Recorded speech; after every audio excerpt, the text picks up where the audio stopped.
Jack, isn't it your turn to lead the flag salute? Yes, ma'am.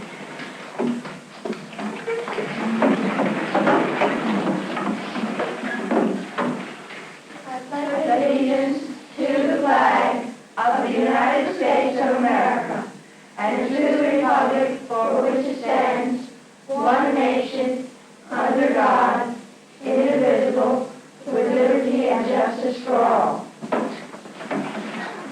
Good schools, good teachers. The best of teaching for our children. Betsy Mayburn has a warm personality, a liking for, a feeling for children. But to become a good teacher, she had to have something more, much more. In the course of the school day, Betsy Mayburn has 5 classes, 136 students. How is she able to work with them, answer questions, listen alertly, keep the whole class thinking, cover the necessary subject matter, deal with interruptions, and give special thought to dozens of problems? How did Betsy Mayburn acquire an understanding of children and how they learn? A knowledge of how to help different children in different ways, day after day helping them grow. Good teachers don't just happen. Like other highly skilled professions, good teaching demands professional preparation. How did Betsy Mayburn become a good teacher?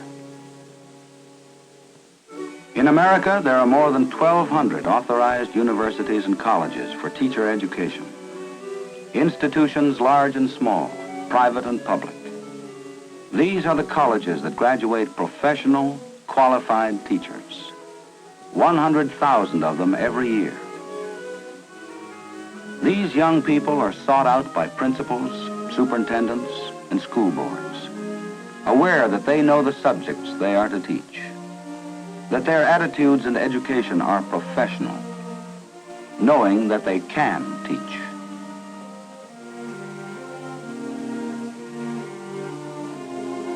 How do these young people become good teachers, accepting the responsibilities of their profession, maintaining and raising the standards and quality of teaching wherever they teach?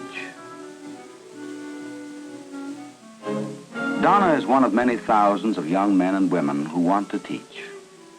Will she make it? Will she become a good teacher? Personality, aptitudes, academic record. Oh, I see that you were secretary of the Future Teachers Club. Well, your advisors seem to think that you'll make a good teacher. Of course, you realize that your placement here depends only in part on your past records. I've heard about the exams. Well, with your record, you shouldn't find them too difficult.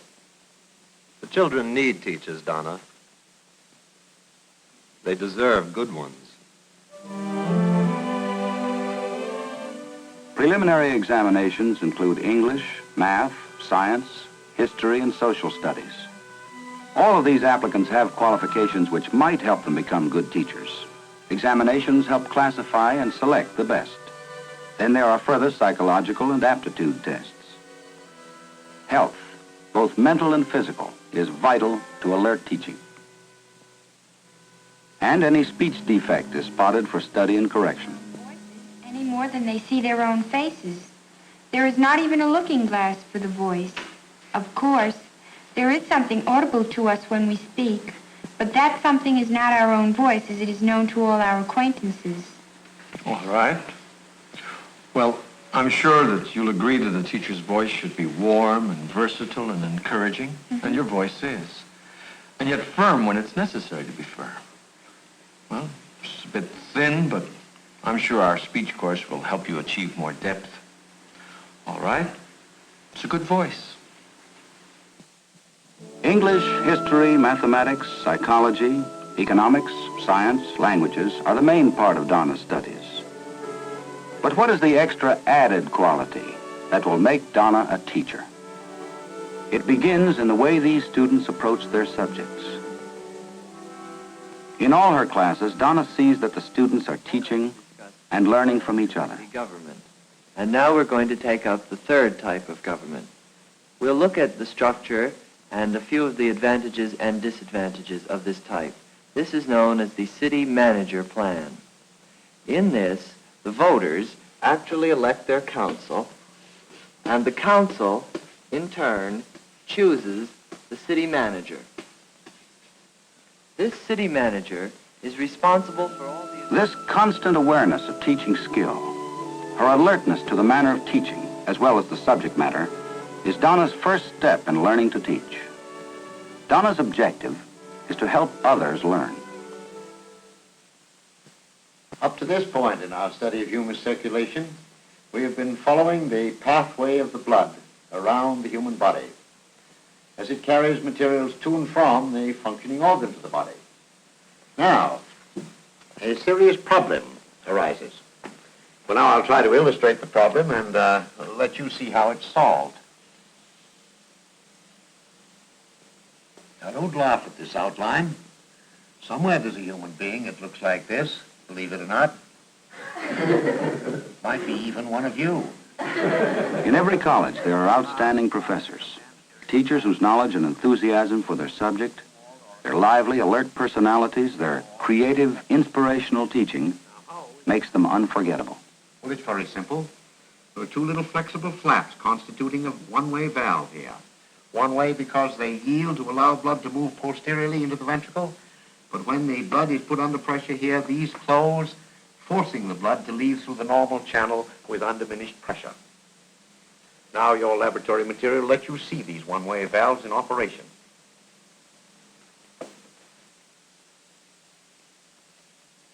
Something the matter? I can't see it. Oh, well, it's see now. The light's all right. You've forgotten to close down your diaphragm with a highly transparent object. Now look. Now remember what we're looking for. The heart is longitudinal with... The courses Donna is taking give her a broad and thorough background in subject matter and special knowledge and competence in her chosen field of science. But a teacher must know more.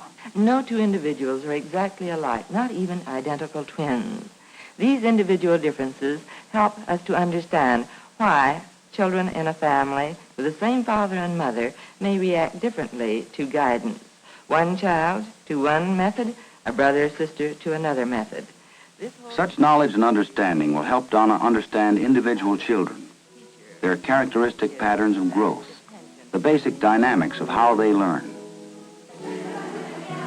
In a carefully selected and controlled situation in a real school, guided but unobtrusive observation sessions give the students their first real view into the marvels of planned and purposeful teaching, of the interaction between student and teacher.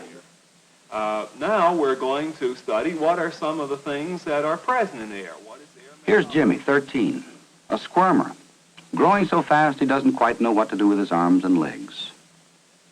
Can you tell us, Jimmy? Nitrogen, oxygen, and carbon dioxide. Once he would have been a bad boy for not sitting still. But now we know better. Jimmy is a growing boy, and a teacher can help him learn as he grows. Here's Susan, 14, aware of her young womanhood, busy, liking her friends, wanting them to like her. Susan, will you tell the class what you see? Smoke from the candle is fogging up the glass.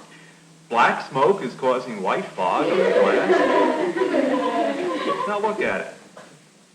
Oh, the water vapor from the burning candle in the air. The water vapor from the burning candle in the air. Once Susan would have been judged a silly, flighty girl. Now we know better. Susan is a growing girl, and a knowing teacher can help her learn as she grows. That's right. Thank you, Susan. Now let's go on to the next experiment. There is a pattern in Mr. Allen's class. He has planned it carefully, but it seems so easy and casual that no one notices. He has just begun another demonstration when... Oh, I'm afraid we won't be able to complete this one today. Poor planning on Mr. Allen's part? Of course not. Even the student observers are involved. They want to come back tomorrow and see what was about to happen when the bell cut him off. Mr. Allen planned it that way. And as Donna's observations go into her notebook, she begins to see a plan. the day's work and progress. It is as clear and definite for Donna now as it had been for Mr. Allen all along. Other plans are prepared and critically discussed. What are Donna's goals in this particular lesson? What materials will she use? What experiences can she provide for the students? How will she evaluate the results? In testing for the components of food, this would be the lesson plan for the first day. I feel that I've included in it all the material that could be comfortably covered in one day, and in the following days we would test for the other components. Your plan is fine, Donna, but suppose the interest of the class veers away from your plan. What is your job then? Well, a good teacher can use almost any interest of the class. If she's alert, she generally can find a way to bring out the points which she's planned to make. And of course, new teachers learn and understand the use of the new tools of their profession. Here, a crew of students are working on a closed-circuit TV program. Okay, let's have a complete run-through. Through the Audiovisual Center, various types of equipment are available to teachers. Among these are the felt board, record player, film and slide projector, tape recorder, motion picture projector. Teaching has come a long way since a blackboard and a map were the teacher's only tools. There are many ways of keeping up with new developments. There are summer sessions where you can work towards an advanced degree. You can travel with professional groups during the summer. Then, of course, there are the professional organizations and their publications that are very helpful in keeping up with what's going on. Do you have to belong to a teacher's organization? You don't have to, but a professional person gives some time and support to his professional organization. I think that the best teachers are active on a local, state, and national level. And, of course, it takes a national organization to be effective for the whole profession. Do you know the professional publications? I read the article on professional ethics in the NEA Journal. I've seen some special publications for math teachers, history, science, phys ed, music. I guess there's one for nearly every field. Professional publications are a great help in keeping you up to date and on your toes. Simple diagnostic measurements and their significance is a part of the special knowledge necessary to every teacher. Intelligence tests, reading comprehension tests, tests for special aptitudes are necessary tools, not for grading a child, but so the teacher can know better what the child needs and how to help. Going to church. People are going to church. How was that? Good. Could you get church clicked off like that? People going to... Donna has the opportunity to study and observe special techniques, such as in the speech clinic. But Donna's aim is to teach science, so she must go far into biology. This means bacteriology, biochemistry, botany, zoology. She must dig further into mathematics and physics. She must develop a minor: chemistry, anthropology, human geography, and ecology. And with all this, a knowledge of history, of our American heritage.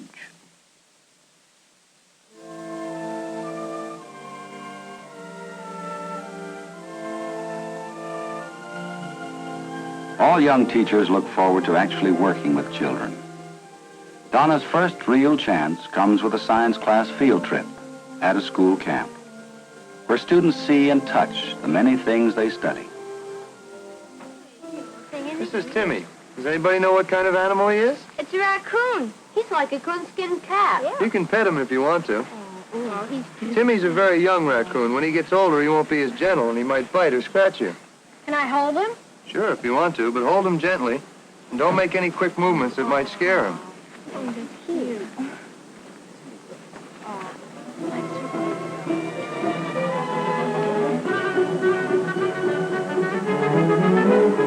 Here, let your teacher hold him.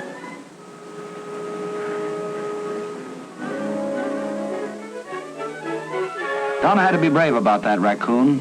If she'd seemed afraid, how many of them might have become more timid and afraid of animals? Donna knows a good teacher tries not to pass on her own fears and prejudices to children. In every good college, the library is a major center of learning.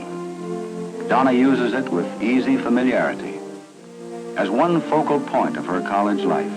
And of course, there are other phases, equally important.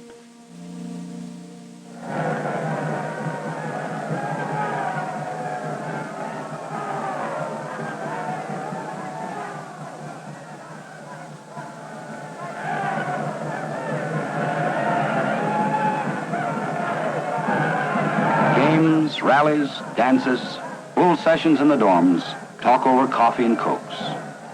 All these are a part, an important part of every young person's college life.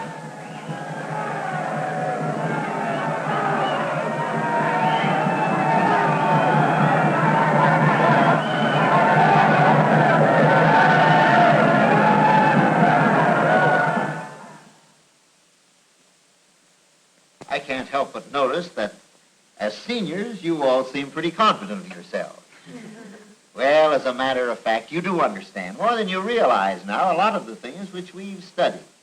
But there's one big hurdle still ahead of you, your internship of student teaching.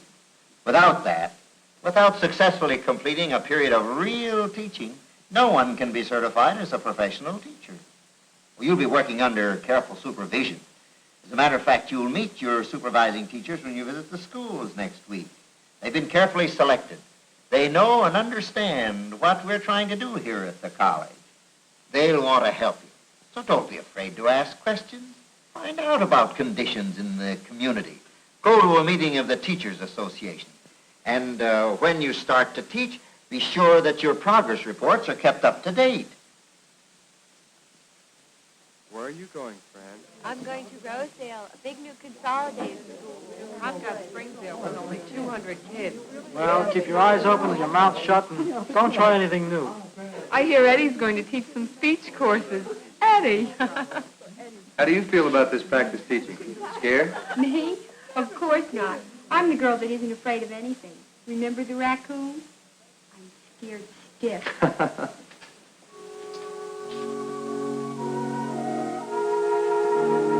Donna has been assigned to a junior high school.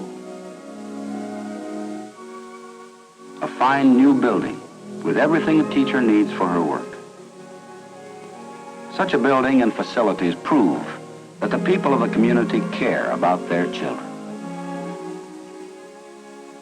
Having the necessary materials to do a good teaching job makes teachers want to justify all the planning and hopes and money that have gone into it.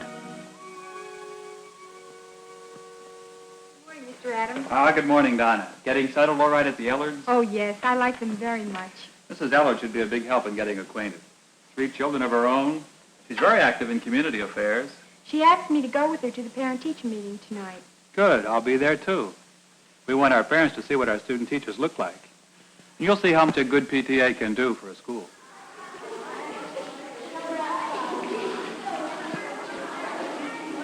Here, you take this seating chart. It will help you to get to know the students.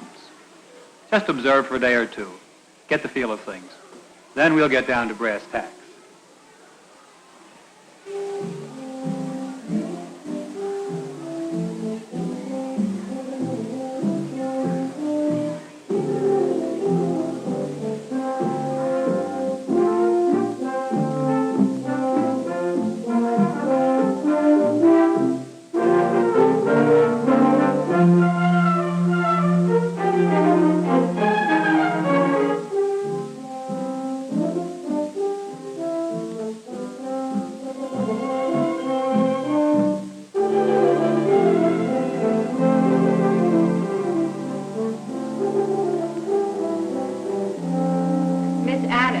Teaching English. This is Miss Donna Morgan, who will be working with me in science. She's made a fine record in college, and we're lucky to have her with us. On behalf. Donna knows she has a big job ahead of her.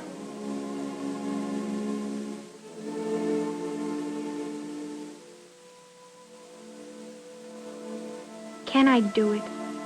All those children, so straightforward and honest with their questions, counting on me to be fair and truthful and to know so many things. Can I earn their trust? Can I keep from favoring a bright one at the expense of others who are not so quick? Can I keep from taking out my own feelings on the one who is bound to be mischievous? Can I get them interested in science and keep them as interested as I am? Can I ever be a good teacher?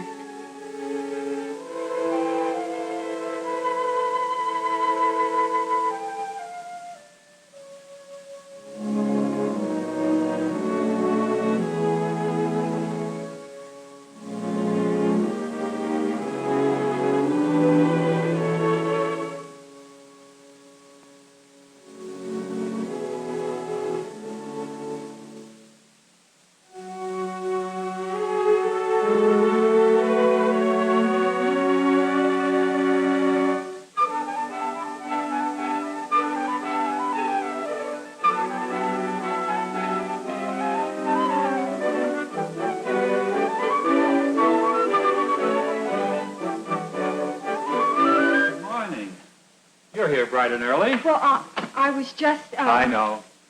You're wondering if you'll ever be able to do it.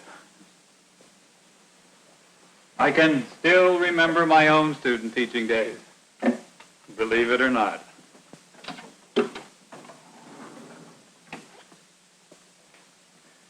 Here, let's run over my plan for today.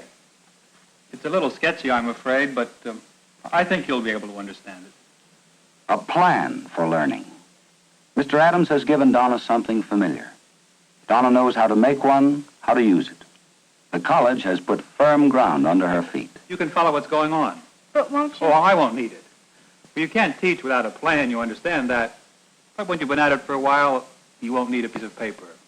You'll see. We've talked about sound coming from something that vibrates. Vibrations creating sound. If I strike this tuning fork, you hear sound because the tuning fork is vibrating. At the same time, if I take a musical instrument and pluck one of its strings, you hear sound. Incidentally, almost the same sound you heard from the tuning fork because, in this case, the string is vibrating. Any vibrating source, a bell or a string or a tuning fork, sets up vibration. Mr. Adams is a good which teacher. travels through the molecules He of keeps the air. class alive and You hear the sparkling. sound.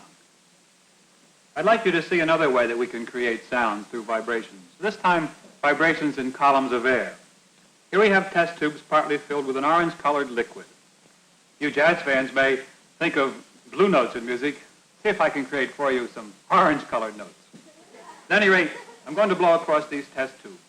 Can anyone tell me which column of air is going to have the highest note?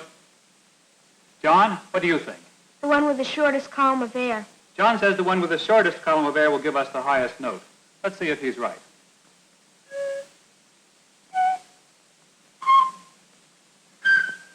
He was right. The shortest column of air, the highest note, the longer column of air, the lower note, and that's exactly the way wind instruments work that musicians play. How can they get different sounds when they only have one hole to blow into? That's a good question. Can any of you musicians answer, Valerie? Well, with the clarinet, you have different keys to press to change the notes. Mm-hmm. In the clarinet, by depressing and opening the keys, we change the column of air the sound vibrates in. Of course, it's obvious, isn't it, in a slide trombone how we change the sound? Well, in addition to that, brass instruments can also change the notes by what the musician does with the tension of his lips at the mouthpiece, without any valve. Donna cannot help but wonder if she herself will ever be able to do as well. It isn't long before Mr. Adams gives her a chance to find out. And Donna is conducting her first class on her own.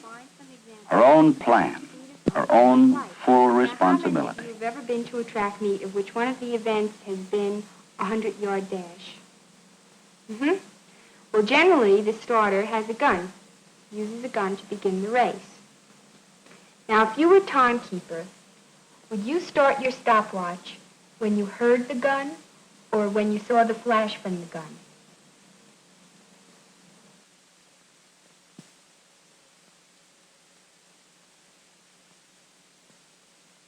Kathy? When I saw the flash? That's right. But can you tell us why? Oh. Well, the runners are near the gun, but the timer is farther away, so it would take him longer to hear it. Can you state that another way and make it a bit clearer? Well, let's try another example from something you've all observed in your environment. Take, for instance, the thunderstorm. Suppose we have a flash of lightning up here. Having a good knowledge of her subject, a clear plan for the day's lesson, and most important of all, a sound understanding of how children learn. Would you see the flash of lightning first? Donna is going to succeed as a teacher, busy, giving happily of her strength and skill and understanding to new generations of children. She will be a professional, growing in her profession. For 100 years, men of great vision have worked, bringing to reality free public education for all. All knew that upon sound public education depended our whole concept of democracy. Free men, educated to govern ourselves. For 100 years and more, all the knowledge patiently gained by teachers, all their understanding of children and how they learn, all the efforts to improve the quality of their own teaching, have been gathered to create a constantly growing legacy in our colleges for teacher education. From these colleges, a continuing, replenishing force of new teachers goes out each year to the schools of America. For it is first as children that the opportunity for growth and learning is freely offered to every American. But even as our children grow and learn and are influenced by great men of history, they are being influenced even more deeply by other great Americans, thousands of professional teachers who are ever enriching our heritage, the heritage which is America.